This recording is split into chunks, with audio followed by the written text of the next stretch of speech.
Previamente ya hemos visto cómo se pierden los datos en una activity y si no lo recuerdo, no pasa nada.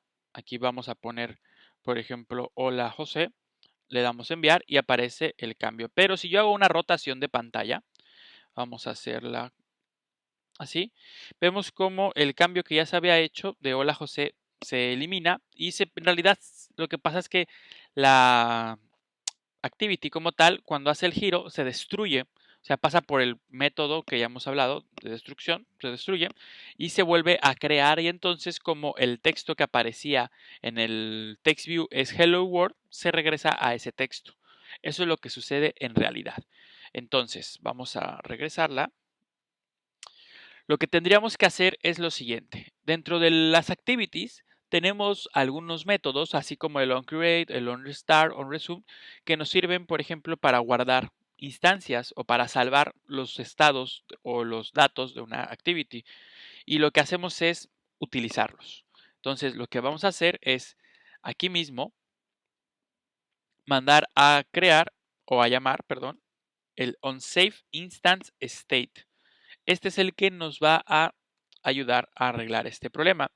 Vemos que aquí tenemos otros datos. En realidad este dato, el de Persistable Bundle, no lo necesitamos. Voy a borrarlo y me voy a quedar solamente con el bundle. No necesito el otro tipo.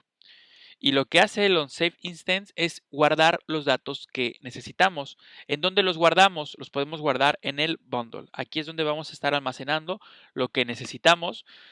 Es decir, en otras palabras, y lo trato de explicar de la manera más sencilla. Tú tienes tu activity. No debemos olvidar el proceso. Cuando tu activity está aquí, es que ya la estamos viendo y funcionando y listo. Pero si tú haces una rotación de tu activity, lo que sucede en ese momento es que se va a pausa, se va en stop y se va a destroy y se vuelve a crear la activity. La rotación destruye y crea activities. Uno podría decir, ¿y por qué diablos hace eso? Bueno, ya cuando avanzas un poco en la parte de conocimientos te das cuenta que es algo bastante interesante y también bastante útil, porque así nos permite manejar ciertas cosas. La verdad es que al principio puede parecer que es un problema más para el desarrollador o algo más difícil, pero la verdad es que no es tanto. La verdad es que sí está pensado en ayudarnos, en hacernos la vida más fácil.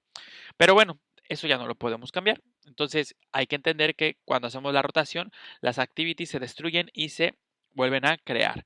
Y como se crea de nuevo, por eso el texto no existe. El texto que se hizo el cambio, el edit text no ha recibido, bueno, tiene el texto, pero no lo ha recibido para hacer el cambio, porque ese cambio se hace cuando se le da clic al botón. Entonces se vuelve a crear, pero antes de destruirse, antes de llegar a esta parte, tenemos una opción que es un método que se llama onSafeInstantState que nos permite utilizar un bundle para guardar algunos datos o lo que necesitemos. Por ejemplo, lo que vamos a hacer es algo aquí y es importante que lo coloquemos antes del super, porque el super es el que da la última ejecución, la última oportunidad. Entonces, antes del super utilizamos el outState. ¿Por qué se llama outState? Porque sí, lo puedes llamar como quieras, Pepito, Juanito, no pasa nada. Lo importante es que sea un bundle lo que estamos utilizando.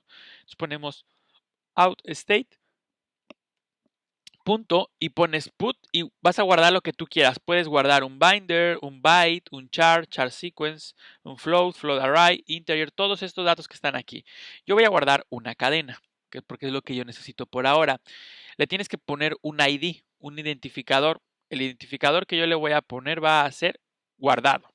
Es el que se me ocurre. Va a ser un dato que estoy guardando. Y le ponemos coma y le decimos de dónde va a obtener el dato. El dato lo va a obtener, en este caso, del text view que tenemos definido. Le ponemos punto, le ponemos getText para que nos traiga ese texto. Y luego le ponemos punto toString para asegurarnos que es una cadena. Y con esto, cuando nosotros estamos guardando, bueno, cerrando nuestra aplicación, no guardando, cerrando, o nuestra activity, sería lo mejor dicho, cuando estamos cerrando nuestra activity, en ese momento se pasa también a ejecutar un método antes de los que se tengan que ejecutar, que es este, y este tiene la instrucción de guardar en el bundle un dato que se llama guardado con un valor que es este, ¿vale? Entonces, con esto hemos ya rescatado o salvado X o Y dato que tú necesites. No solamente tiene que ser un text view, puede ser cualquier dato. Lo estamos aquí haciendo como una cadena. Eso es lo importante. Pero si quieres guardar enteros, flotantes, etc., arreglos, ya vimos que hay diferentes opciones.